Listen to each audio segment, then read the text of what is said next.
Software libre para gente pequeña. Este es un libro creado por un grupo de personas apasionadas por el software libre y con muchas ganas de transmitir esa pasión a otras personas.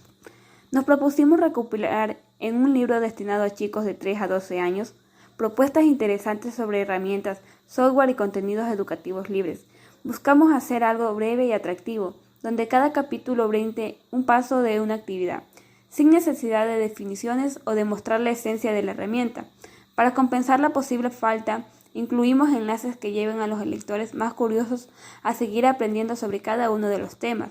Los autores somos originarios de varios países: Argentina, Ecuador, España, México, Chile, Uruguay. Eso explica la diferencia de vocabulario entre uno y otro capítulo. Escribir es algo muy parecido a pintar un cuadro. Elegir el pincel y el color exacto, y la cantidad de agua justa, mezclando un poquito de uno y otro recipiente. Es una tarea cuyos secretos conoce solo el artista. Por eso respetamos la obra de cada uno e intentamos resolver las diferentes idiomáticas con la inclusión de un glosario que unifique los términos entre los diferentes países. Nosotros no trabajamos sin esperar nada a cambio. Esperamos mensajes, trabajos, dibujos, programas y sobre todo críticas que nos ayuden a hacer mejor el próximo libro. Porque no creemos que este sea el último, con permiso de los lectores. Soñamos que con una serie de libros dirigidos a diferentes, hablando yo sobre el libro, teniendo unos amigos que van a explicar mucho. Pero ¿para qué voy a seguir hablando yo sobre el libro? Teniendo unos amigos que van a explicar mucho mejor que yo. ¿De qué se trata todo esto? 60 y 1970, el software no se consideraba un producto, sino un añadido que los vendedores de las más grandes computadoras de la época aportaban a sus clientes para que estos pudieran usarlos. En dicha cultura era común que programadores y desarrolladores de software compartieran libremente sus programas unos con otros. Este comportamiento era particularmente habitual en algunos grupos de usuarios de la época, como Desus. A finales de la década de 1970, las compañías iniciaron el hábito de imponer restricciones a los usuarios con el uso de acuerdos de licencia. En 1971, cuando la informática todavía no disfrutaba de su gran auge, las personas que hacían uso de ella en ámbitos universitarios y empresariales creaban y compartían el software sin ningún tipo de restricciones. Con la llegada de los años 1980, la situación comenzó a cambiar. Comenzaban a utilizar sistemas operativos privativos, forzando a los usuarios a aceptar, compartir o realizar modificaciones a dicho software. En caso de que algún usuario programador encontrase algún error en la aplicación, lo único que podía hacer era darlo a conocer a la empresa desarrolladora para que ésta lo solucionara. Aunque el programador estuviese capacitado para solucionar el problema y lo desease hacer sin pedir nada a cambio, el contrato le impedía modificarse el software.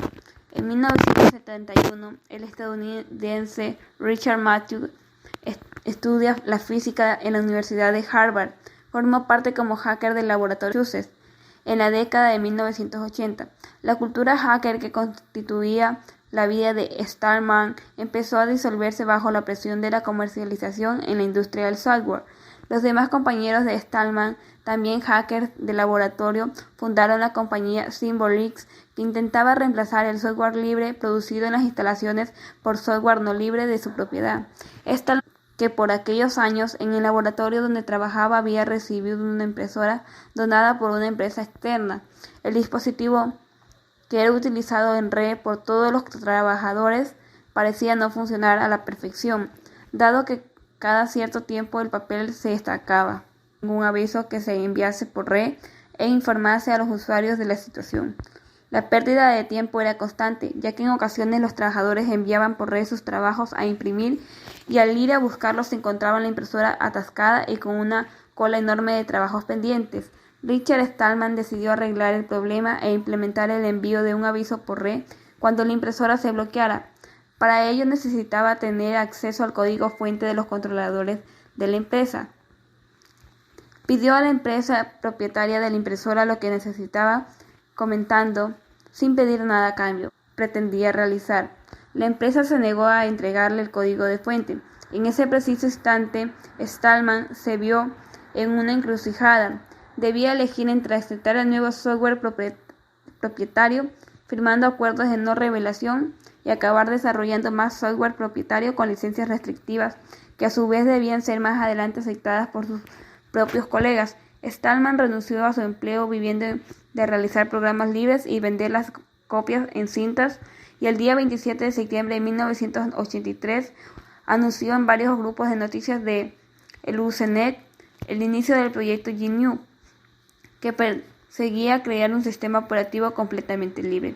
En 1985, Stallman fundó la organización Free Software Foundation, introdujo la definición formal del software libre y el concepto de copyleft, que desarrolló para otorgar la libertad a los usuarios y para restringir las posibilidades de apropiación del software.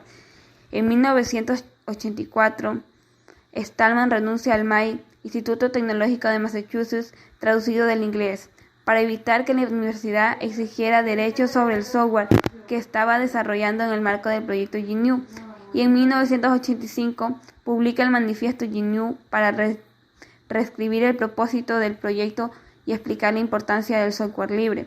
En 1986 publicó la definición de software libre y creó la Fundación para el Software Libre, Free Software Foundation. Y en 1989 publicó la primera versión de la licencia pública del General GNU, General Public License. ¿Qué es el software libre? El software libre es todo software cuyo código fuente puede ser estudiado, modificado y utilizado libremente con cualquier fin y redistribuido con cambios y mejoras o sin ellas. Su definición está asociada al nacimiento del movimiento de software libre, encabezado por el activista y experto informático estadounidense Richard Stallman, y la fundación en 1985 de la Free Software Foundation, una organización sin ánimo de lucro que coloca la libertad del usuario informático como propósito ético fundamental. Un software libre si otorga a los usuarios de manera adecuada las denominadas 4 libertades: libertad de usar, estudiar, distribuir y mejorar. De lo contrario, no se trata de software libre. Existen diversos esquemas de distribución que no son libres, y si bien podemos distinguirlos sobre la base de cuánto les falta para llegar a ser libres, su uso bien puede ser considerado contrario a la ética de todos los casos por igual.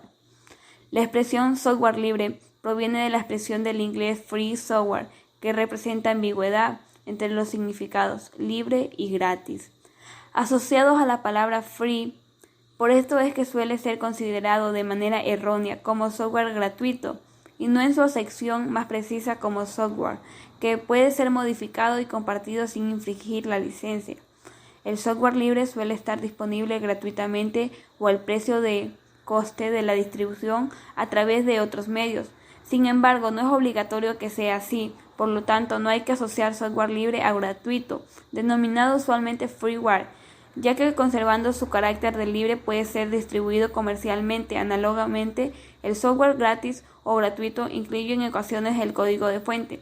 No obstante, este tipo de software no es libre, en el mismo sentido que el software libre, a menos que se garanticen los derechos de modificación y redistribución de dichas versiones modificadas del programa. En este sentido, es importante conocer las implicaciones jurídicas que emanan del uso del software libre. Tampoco debe confundirse software libre con software de dominio público. Este último es aquel que no requiere la licencia, pues sus derechos de explotación son para toda la humanidad, porque permite el acceso a todos por igual. Cualquiera puede hacer uso de él, consignando su auditoría original. Este software sería aquel cuyo autor lo dona a la humanidad, o cuyos derechos de autor han expirado. Si un autor condiciona su uso bajo una licencia, por muy débil que sea, ya no es el dominio público. Los hitos del software libre. Cuando se le pregunta a Merelo qué momento o momentos de la historia del software libre consideran que han sido más relevantes, primero suelta un AFU, expresión granadina que unas veces indica cansancio y otras dificultad. No es tarea sencilla escoger ocasiones muy concretas. La evolución esta tecnología, pero finalmente se decide por cuando Torvalds en 2005 liberó GIG, un software de control de versiones de aplicaciones basado en el privativo Pickleper y el libre Monotete, y su mantenimiento para cuando cuentan con un número grande de archivos de código fuente, de modo que se garanticen la eficacia y la seguridad del mismo.